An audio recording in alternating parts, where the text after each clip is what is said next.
क्या देख रहे हो? समोसा? हाँ भाई, समोसा तो है, बहुत टेस्टी भी है। और इंटरेस्टिंग बात यह है कि आपका कॉस्ट अकाउंटिंग पूरा समोसा ही है। It is based on samosa concept. नहीं यकीन हुआ? लेकिन कराते हैं। मेरा नाम अश्विनी कुमार है, मैं ड्यू की एक फैकल्टी हूँ। मेरे स्टूडेंट मुझे बहुत कह रहे थे कि सर कुछ बनाओ कॉस्ट अकाउंटिंग के ऊपर, बिल्कुल समझ में नहीं आ रहा है। तो don't get fear unless till I am here. बेटा कॉस्ट अकाउंटिंग छोड़ो, कोई भी कॉमर्स का subject, BCom pass, BCom honours, CA, CS, BBA, MBA कराऊंगा, पूरा कराऊंगा, नहीं तो नहीं कराऊंगा। और मैं ये नहीं कहूंगा लाइक करो शेयर करो, बिल्कुल नहीं कहूंगा मैं। वीडियो देखो, मजा लो वीडियो का। समोसा कॉन्सेप्ट। सर ये कैसे हुआ? बिल्कुल हुआ भाई। मान के चलिए आपने समोसे का एक बिजनेस शुरू किया है, तो क्या चाहिए आपको? सर हमें चाहिए मैदा। ठीक है भाई। आलू। ओके। मटर। ठीक है, ये बेसिक चीजें हैं। क्या है ये सब चीजें? सर ये मटेरियल है इनका। ठीक है भाई, मटेरियल। आपकी बात मैं बड़ी करता हूं। ये है मटेरियल। सिर्फ मटेरियल नहीं सर, ये डायरेक्ट मटेरियल है। क्यों भाई डायरेक्ट क्यों? क्योंकि सर इसका डायरेक्टली रिलेशन समोसे से है, इसके बिना समोसा बनेगा ही नहीं। पॉइंट है। चलो एक बात बताओ, हमारे पास सारा सामान आ गया है, क्या समोसा बन जाएगा? नहीं। क्यों? हमें कोई चाहिए बनाने के लिए। ओके, यानी आपको चाहिए लेबर भी।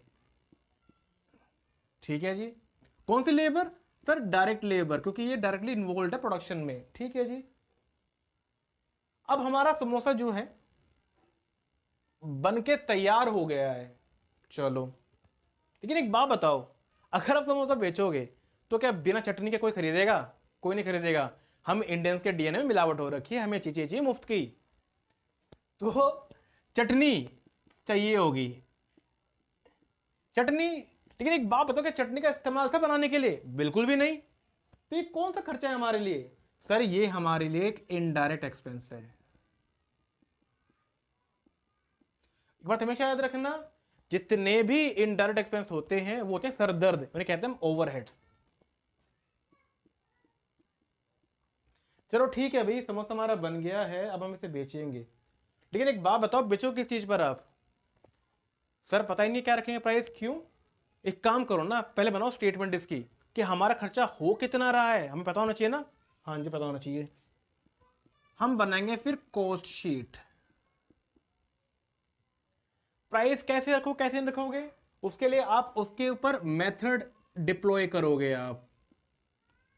और एक पर्टिकुलर टाइम पीरियड के बाद, let's say after half month, half year, 1 year, आप जानना चाहोगे मेरी पोजीशन क्या है बिजनेस की, यानी आप उसकी अकाउंटिंग भी करेंगे। देखा? समोसा मतलब 10 रुपया और आलू नहीं होता, बहुत सारी बातें छुपी होती है इसके अंदर। अभी था क्या? ये आपके चैप्टर्स हैं, बिलीव मी। अब आपको चैप्टर भी रटने नहीं पड़ेंगे। Chapter number 1, direct material. Chapter number 2, direct labour. Chapter number 3, सरदर्जी, overheads. Chapter number 4, cost sheet. Then method sir. इसके अंदर आप कितने मेथड पढ़ेंगे? जो पढ़ोगे, बैच पढ़ोगे, प्रोसेस पढ़ोगे, कॉन्ट्रैक्ट पढ़ोगे, एबीसी एक्टिविटी बेस्ड पढ़ोगे, accounting which is integral and non integral. देखा? मैंने कहा था ना, कॉस्ट अकाउंटिंग कुछ भी नहीं है, बस समोसे के ऊपर है। तो समोसे खाना शुरू कर दीजिए और बने रहिए मेरे साथ। हमारे लेक्चर छोटे ही होंगे। आप कहते हो ना इतू सा भी नहीं पढ़ा एग्जाम आगे, डोंट वरी, अब इतू सा ही पढ़ना है। एग्जाम चाहे कोई भी आ जाए, आपका 100 रिजल्ट आएगा, दैट्स माई गारंटी। ओके, तो ये आपका केवल इंट्रोडक्शन था। हम शुरू करेंगे अब नेक्स्ट क्लास में। चैप्टर का नाम है डायरेक्ट मटीरियल। इसकी पिछली क्लास में हमने समझा था इसके बारे में कि जो इसके बेसिक टर्म थे, इंट्रोडक्शन, क्या कॉस्ट अकाउंटिंग है, क्या कॉस्टिंग है, क्या मटेरियल, क्या लेबर, क्या खर्चे, क्या नहीं है। आज हम शुरू करते हैं सीधा डायरेक्ट मटेरियल के साथ, बने रहिए। डायरेक्ट मटेरियल किसी भी फर्म की जान होती है, क्योंकि प्रोडक्शन इसके बिना शुरू होगा ही नहीं। तो फर्म चाहती है इसको मैनेज करना। इसे मैनेज कैसे करेंगे आप?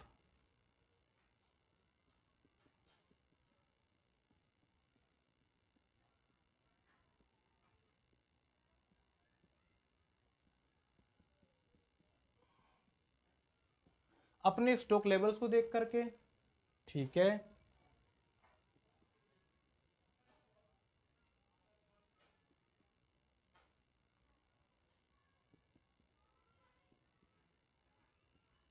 स्टोर लेजर को देख करके। ठीक है।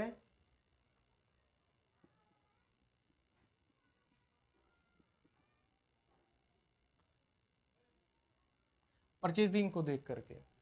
ये कुछ भी नहीं, आपको जितने प्रैक्टिकल पढ़ने हैं ये उन सबके टाइप्स हैं। आपको स्टॉक लेवल्स निकालना होगा, आपको स्टोर लेजर चेक करने होंगे, आपको परचेजिंग कॉस्ट चेक करनी होगी। बात करते हैं सीधा प्रैक्टिकल्स की कि डायरेक्ट मटेरियल में आपको किस किस तरह के प्रैक्टिकल्स देखने होंगे। आपको इसके अंदर बेसिकली कुछ ही टेक्निक्स का यूज करना है। ABC, that is always best control, stock levels, and store ledger, and some general question या परचेजिंग कह लो आप। डायरेक्ट मटेरियल चैप्टर के अंदर इन चार टाइप के अलावा कोई क्वेश्चन आपका होगा ही नहीं। शुरू करते अपने पहले क्वेश्चन से, बने रहेगा। और मैं आपको अगर फिर याद दिला दूं, कुछ क्वेश्चन मैंने छाट के लिखे हुए हैं, बहुत चुने हुए क्वेश्चन लिखे हुए हैं। ये क्वेश्चन सारे देख लीजिए, आपको इसके अलावा कुछ देखने की जरूरत पड़ेगी ही नहीं। पहला क्वेश्चन जैसा आप देख पा रहे हैं अपनी स्क्रीन के ऊपर, a factory uses 4000 variety of inventory. In terms of inventory holding and inventory usage the following information is compiled. सब कुछ आपको दिया हुआ है इसके ऊपर।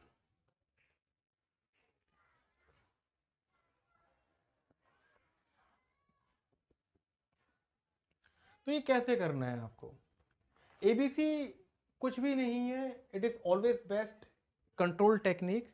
इसका मतलब ये कि जैसा इसका नाम बता रहा है, हमें इसके अंदर जो भी आइटम्स होंगे उनको 3 कैटेगरी में डिवाइड करना है, that is A, B and C।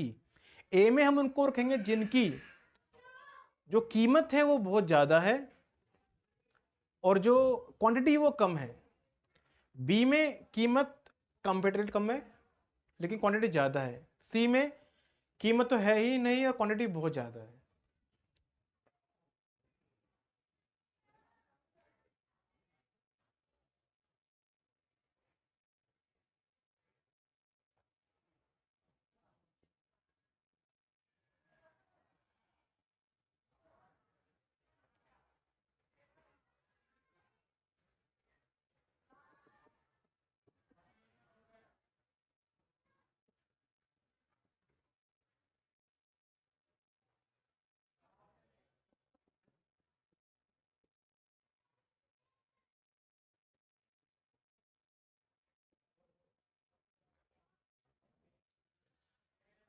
जो क्वेश्चन में लिखा हुआ था मैंने वही चीज लिखी है।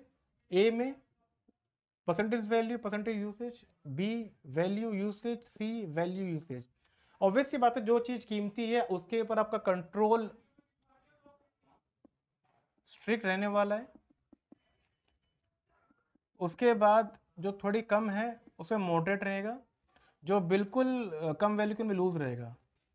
मान के चलिए अगर आप एक बोट में सफर कर रहे हैं और आपका कोट और जुराबें दोनों गिर रही हैं, तो पहले किसे बचाएंगे आप? कोट को। मेरा कोट ऐसे बोलोगे ना आप? जुराब बोलोगे मेरी जुराबें नहीं बोलोगे, क्योंकि जुराबें सस्ते आते, जुराबें आप और ले लेंगे, कोट नहीं बोलेंगे आप, ठीक है ना? तो ये आपका पहला क्वेश्चन पूरा बन गया है। अब मूव करते हैं अपने स्टॉक लेवल्स के ऊपर, वो कैसे डील करने में सारे।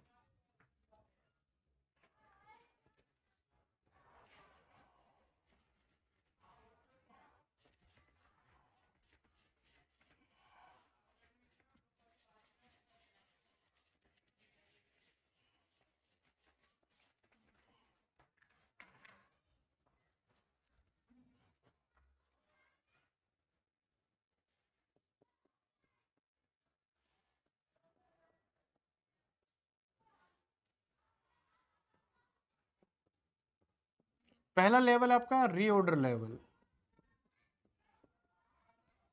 यानी ये वो पॉइंट है जहां पर आपका मैनेजर, आपकी कंपनी का मालिक ये सोचता है कि हमें ऑर्डर करना पड़ेगा वरना हमारा प्रोडक्शन रुक सकता है। Maximum consumption multiply maximum reorder period.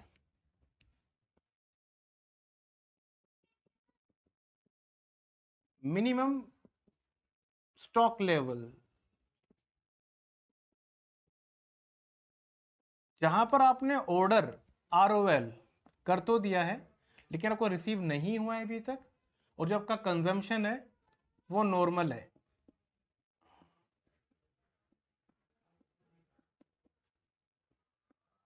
Normal reorder period. Maximum stock level, आपने ऑर्डर प्लेस कर दिया है, आपको ऑर्डर रिसीव हो गया है, और जो कंजम्पशन है वो मिनिमम है, और आपका ऑर्डर भी मिनिमम टाइम में आ जाएगा।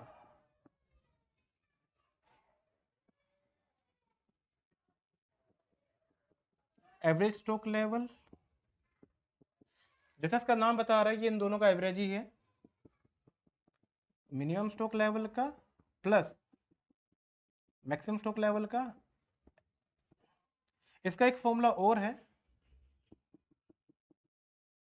Minimum stock level plus half ROQ। एक बात याद रखना, इन दोनों के आंसर लगभग अलग ही आते हैं, और एग्जाम में अगर उसने फॉर्मूला मेंशन नहीं किया है आप दोनों से ही करेंगे। Fifth danger level, normal consumption into में maximum reorder period under emergency condition. चिंता मत कीजिए, स्क्रीनशॉट लेने का पूरा मौका दूंगा। ये कुछ फॉर्मूलेज हैं जो आपको याद रखने पड़ेंगे, इनके बिना क्वेश्चन बनेगा नहीं। हर किसी के फंडे होते हैं अपने अपने, जैसे मान के चलिए अगर ये फॉर्मूले मैंने कैसे याद किए थे मैं बताऊं आपको। रीऑर्डर लेवल मतलब क्या है कि आपके परिवार में लेट से 5 लोग हैं, मेहमान भी आ गए हैं, तो आपको कंजम्पशन बढ़ जाएगा, बढ़ जाएगा। चीज जल्दी खत्म होगी तो उसको अभी ऑर्डर कर दो। Maximum consumption multiply maximum order period. Minimum stock level, minimum कब होगा कि आपने ऑर्डर तो कर दिया लेकिन आपको रिसीव नहीं हुआ है, और जो कंजम्पशन नॉर्मल चल ही रहा है अभी तक। मैक्सिमम कब होगा, आपने ऑर्डर कर दिया है, आपको ऑर्डर मिल भी गया है, और जो परिवार के लोग थे 5, 2 चले घूमने के लिए, 3 बचे हैं नहीं, जो कंजम्पशन का मिनिमम हो गया है। ठीक है। एवरेज स्टॉक लेवल बहुत सिंपल है, मिनिमम और मैक्सिमम का ले लेना एवरेज, या minimum stock level plus half ROQ। Danger level, एक क्वेश्चन बड़ा आता है कि सर मिनिमम और डेंजर में क्या फर्क है। देखो यार, मिनिमम स्टॉक लेवल आपका एक वो लेवल है जिसके नीचे कोई भी फर्म जाना नहीं चाहेगी, अगर वो नीचे गई तो समझो वो सिचुएशन है डेंजर, क्योंकि उसके बाद प्रोडक्शन रुक सकता है। तो danger level the situation where your stock fall below from minimum stock level requirement.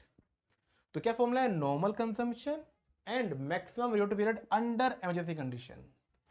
ये चीज ध्यान से देख लेना, maximum reorder period under emergency condition.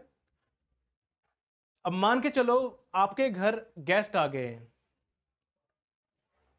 तो खाना बनेगा उनके पसंद का, ऑब्वियस सी बात है, बना दिया आपने। अगर सब्जी खत्म हो गई क्या बोलोगे उनसे आप? क्या आप रोटी खा लो, सब्जी कल खा लेना करके? नहीं बोलोगे ना। तो क्या करोगे आप? उसी टाइम मार्केट में जाओगे और जो भी अवेलेबल होगा किसी भी कीमत पे आप लाकर उनको दोगे। बेटा यही वही बात है।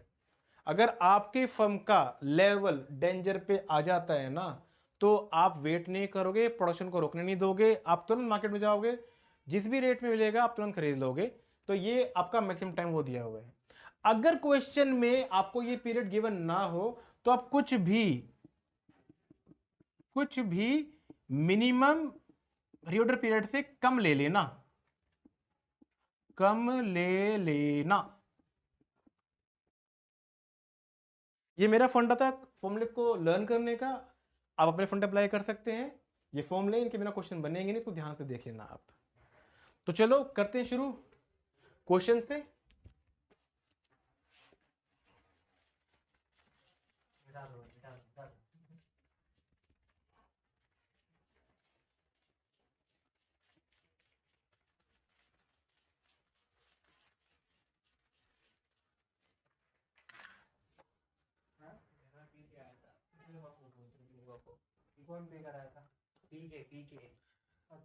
आपको क्वेश्चन दिख रहा है, in a manufacturing company a material is used as maximum consumption, minimum consumption, normal consumption. Normal आपका एवरेज होता है, कंफ्यूज मत होना।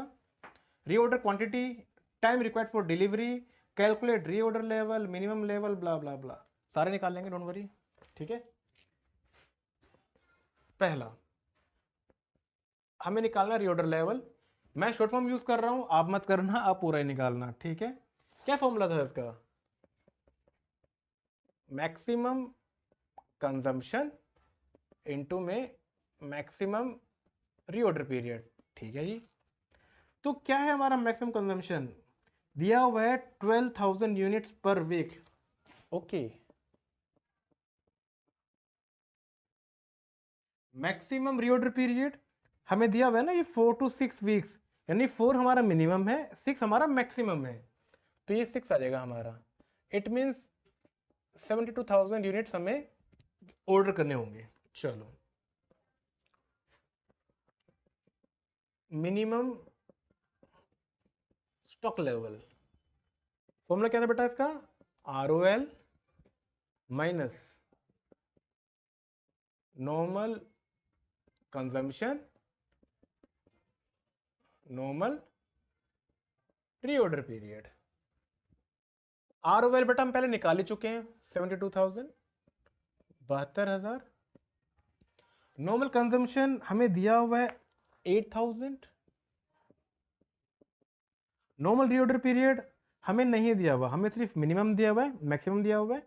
तो यार मैंने कहा था मिनिमम और मैक्सिमम ले लो एवरेज, वो आपका नॉर्मल होता है।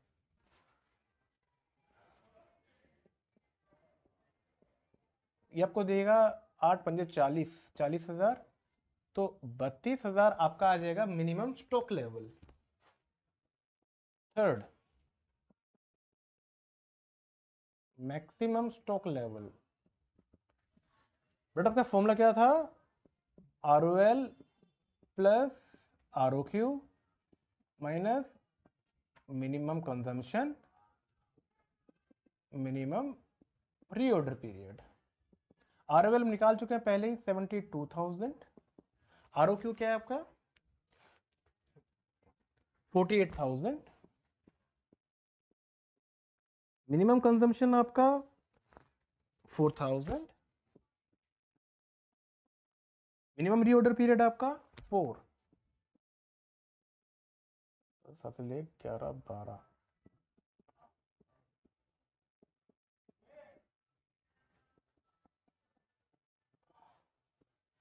1,04,000 आपका आ जाएगा मैक्सिमम। नेक्स्ट था हमारा एवरेज स्टॉक लेवल, जिसका मैंने कहा था कि मिनिमम स्टॉक लेवल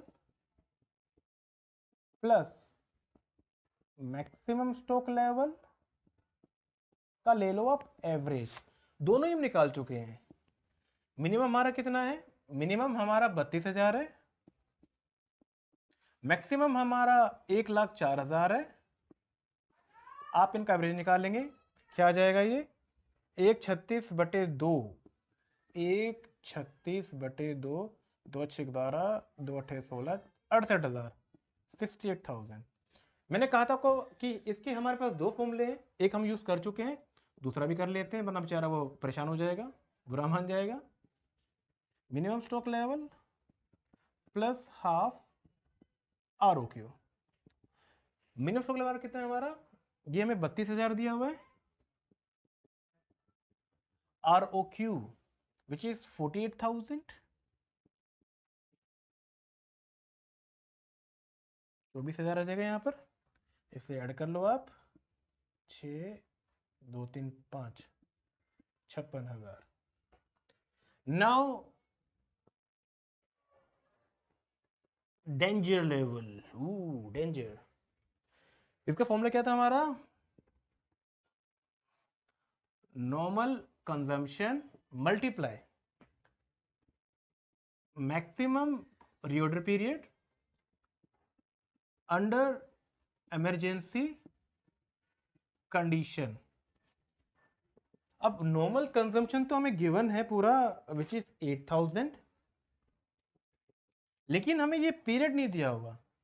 मैंने आपको पहले भी कहा था, जब भी आपको ये पीरियड नहीं दिया जाएगा, आपको लेना क्या है, मिनिमम से कुछ भी कम ले लो आप। जैसे यहाँ पे हमारा मिनिमम 4 था, आप यहाँ पे 3 2 ले सकते हो, मैं लेता हूँ 3, 24,000। नीचे देना एक नोट, सुंदर सा नोट देना नीचे कि भाई I assume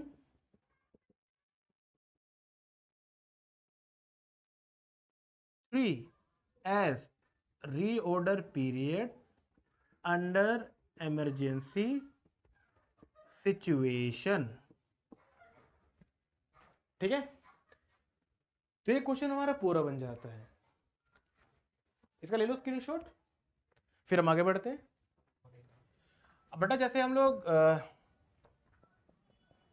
maximum stock level निकाल रहे थे, तो उसका फॉर्मूला हमने यूज किया था R O L plus R O Q minimum consumption minimum reorder period. अब देखो आर ओ क्यू इस फॉर्मूले का हिस्सा है, अगर आर ओ क्यू नहीं होगा तो ये फॉर्मूला नहीं बनेगा, तो क्या होगा, हमें निकालना पड़ेगा। तो एक बात हमेशा याद रखना, आर ओ क्यू या फिर E O Q is one and the same thing, ये दोनों एक ही बात है। तो चलो सीखते हैं कि ई ओ क्यू कैसे निकालते हैं। ई ओ क्यू क्या होता है आपका, इकोनॉमिक ऑर्डर क्वांटिटी। इसका फॉर्मूला क्या है, 2AO upon C। A stand for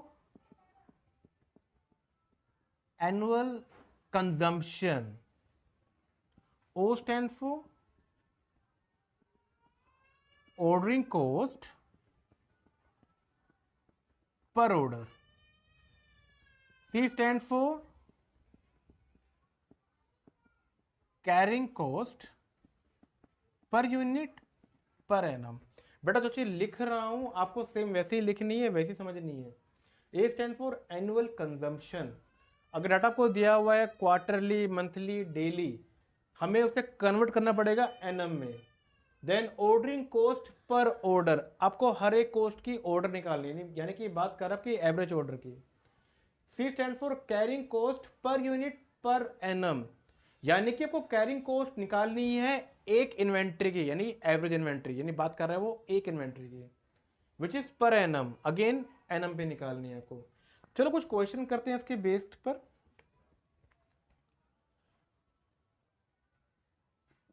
question given है आपको, कहता है annual usage 90,000, buying cost per order ₹10, cost of carrying inventory ₹5। चलो निकालते हैं इसको।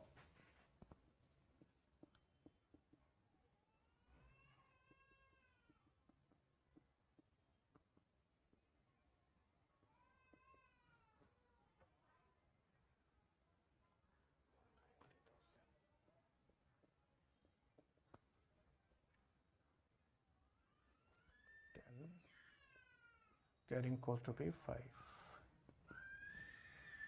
इसको सॉल्व करेंगे आप,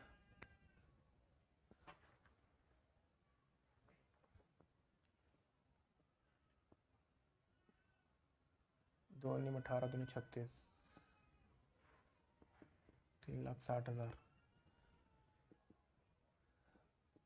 600।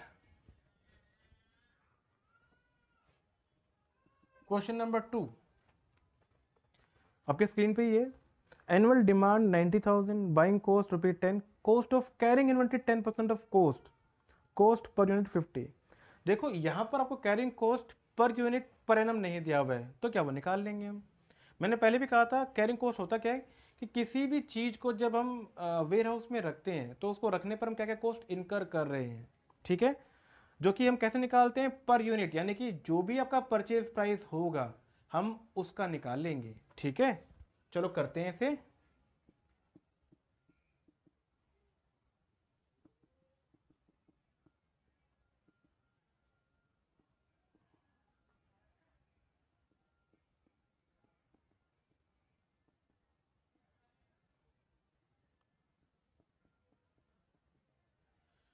कैरिंग कॉस्ट यूनिट प्राइस का परसेंटेज जो को दिया हुआ है वो निकाल लेंगे, जैसे इसका नाम बताता है कैरिंग कॉस्ट पर यूनिट, यानी कि हर यूनिट का निकालना है हमें, पर एनम आपके सामने आ जाएगा।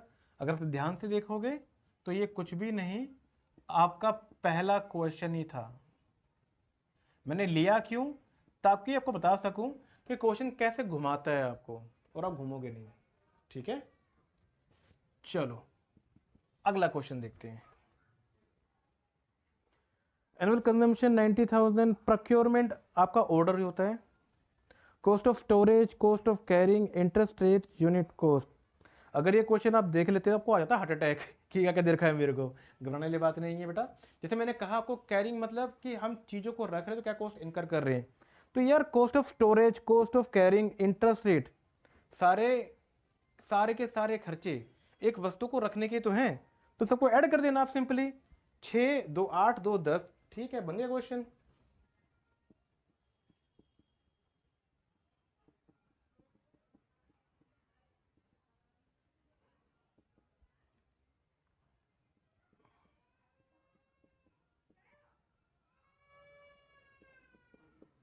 अगेन सेम ही क्वेश्चन था, बस आपका माइंड को डाइवर्ट करने के लिए, चीज़ों को समझाने के लिए मैंने क्वेश्चन लिया था पूरा आपको। आई होप आपको ये चैप्टर, ये कॉन्सेप्ट अच्छे समझ में आ रहा होगा। चलो आगे मूव करते हैं, मज़ा आ रहा है करने में। जैसे क्वेश्चन है आपके स्क्रीन पे ये, about 50 items are required every day for a machine, a fixed cost of ₹50 per order is incurred for placing an order. The inventory carrying cost per item amount to ₹0.02 per day. The lead period is 32 days. बेटा lead period मतलब आपका समय दिया हुआ है वो, ठीक है, परेशान होता है ना लीड क्या है, लीड क्या है। चलो इसे भी करते हैं, निपटाते हैं इससे।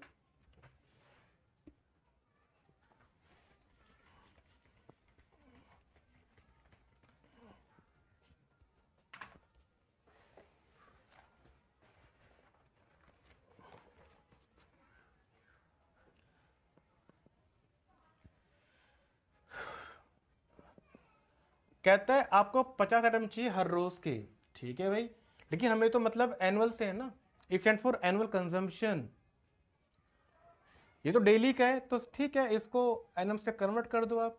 अगर क्वेश्चन ने लिखा हुआ है कि एक साल में कितने दिन हैं तो आपको वही दिन लेके चलना है, अगर उसने नहीं लिखा है तो एज वी नो 365 365, ठीक, हासिल 2 5 30 2 32, हासिल 3 5 15 3 18।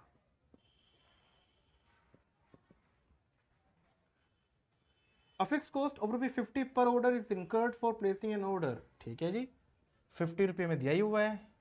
कैरिंग कॉस्ट देखते हैं, कैरिंग कॉस्ट पे आपको दिया हुआ है 0.02, अगेन वो दिन का है, हमें चाहिए पूरे साल का, मैंने पहले भी कहा था आपको, तो इसे आप मल्टीप्लाई कर देंगे तो क्या आ जाएगा, ये 2 5 10, हासिल 1 2 6 12 और 13, हासिल 1 2 3 4 1 7 बटे 100, 7.3 आ जाएगा आपका।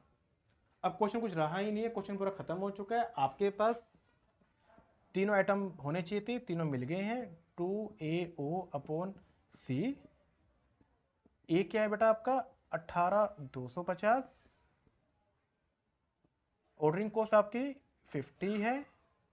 कैरिंग कॉस्ट 7.3 है। आप इसे सोल्व कर लेंगे, आपका आंसर आ जाएगा। ठीक है, ले लो उसका स्क्रीनशॉट, ले रहे हो तो मैं पीछे हट जाता हूँ। हो गया होगा आपका। चलो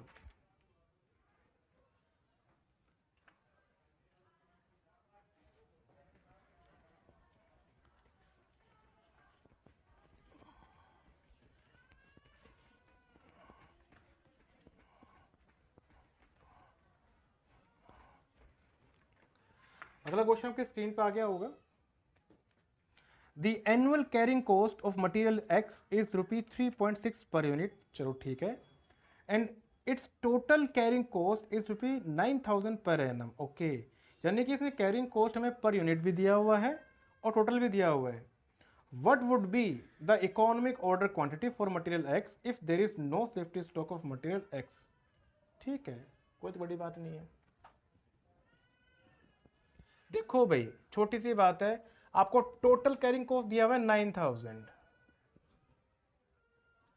टोटल कैरिंग कॉस्ट आपकी कब आता है? जब आप कैरिंग कॉस्ट पर यूनिट को क्वांटिटी से मल्टीप्लाई करते हो तभी तो आता है। तो क्वांटिटी क्या रही होगी आपकी?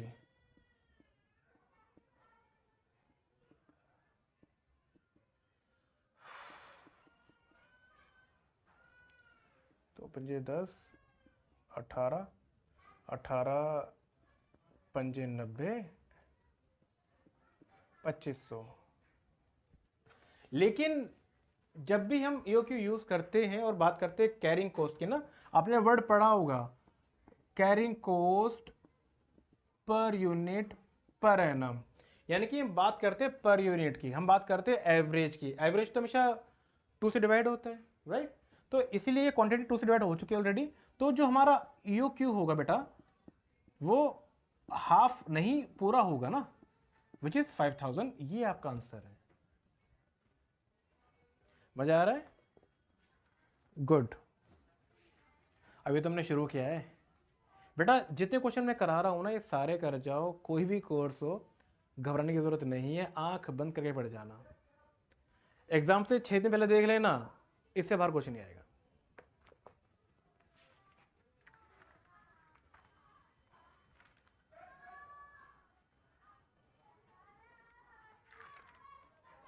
स्टॉक लेवल कर रहे थे हम, देखते हैं।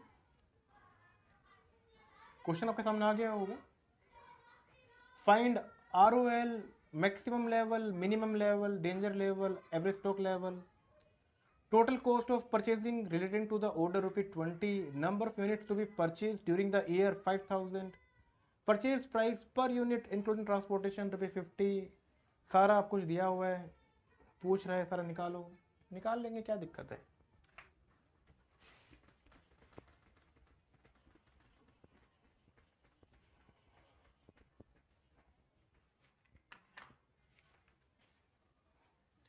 करते शुरू।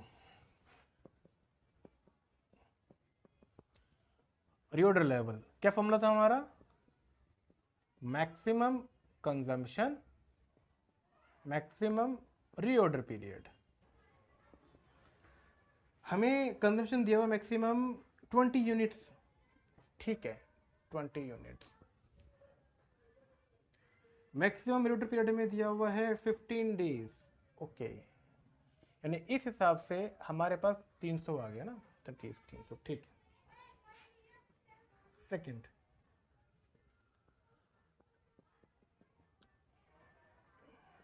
Minimum level ROL minus normal consumption into normal reorder period. ROL आपको 300 दिया हुआ है, हमने निकाल लिया था ऊपर ही। नॉर्मल कंजम्पशन आपको गिवन है 15 यूनिट्स। नॉर्मल रीऑर्डर पीरियड आपको गिवन है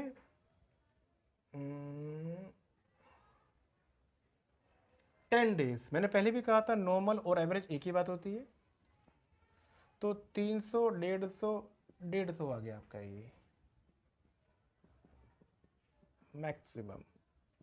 ROL, ROQ minimum consumption, minimum reorder period. ROL हम पहले निकाल चुके थे, 300 था आपका। ROQ आपको नहीं दिया हुआ है, मैंने पहले आपको सिखाया था, अगर ROQ नहीं दिया तुम निकाल लेंगे। तुम निकालेंगे फिर EOQ। फॉर्मूला क्या था EOQ का? 2AO/C। ए क्या है? Annual consumption.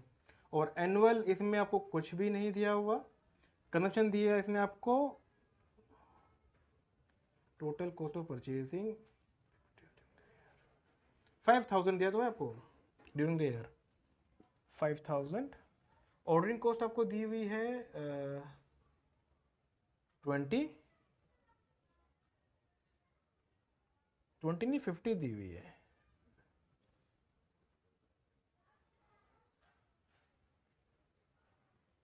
कैरिंग कॉस्ट इसने आपको दिया हुआ है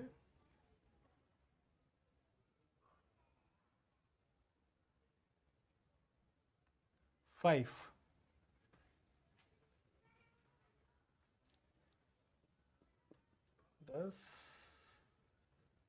तो ये आ जाएगा 2 पंजे 10,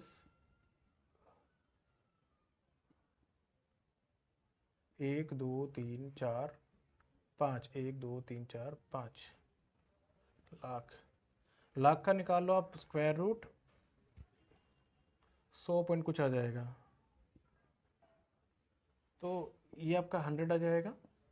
मिनिमम कंजम्पशन आपको दिया हुआ है, मिनिमम कंजम्पशन को नहीं दिया हुआ, हम निकाल लेंगे। हमें पता है कि भाई minimum plus maximum upon 2 equal होता है एवरेज या normal.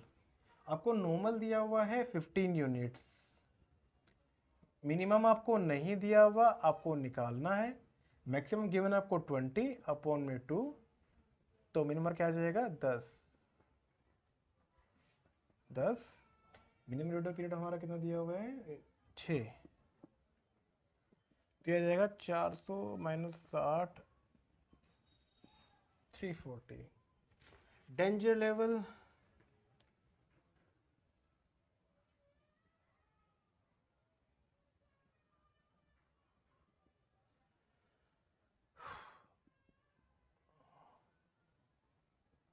Normal consumption into maximum reorder period under emergency situation.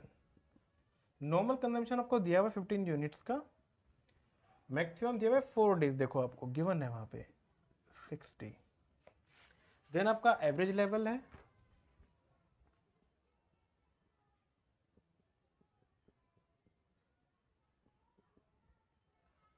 Average stock level आपका minimum stock level plus maximum upon में 2। आपका मिनिमम है 150, ये 340 है, डिवाइड बाई 2, ये कितना आ गया आपका 490/2, विच इज 2 दूनी 4, 2 चौक 8, 2 पंजे 10, 245। इसका एक फॉर्मूला और था, minimum stock level plus half ROQ। Minimum stock level कितना है हमारा? मिनिमम हमारा 150 है, हाफ ROQ हमने निकाला था अराउंड 100 था हमारा, 50 200 आ गया।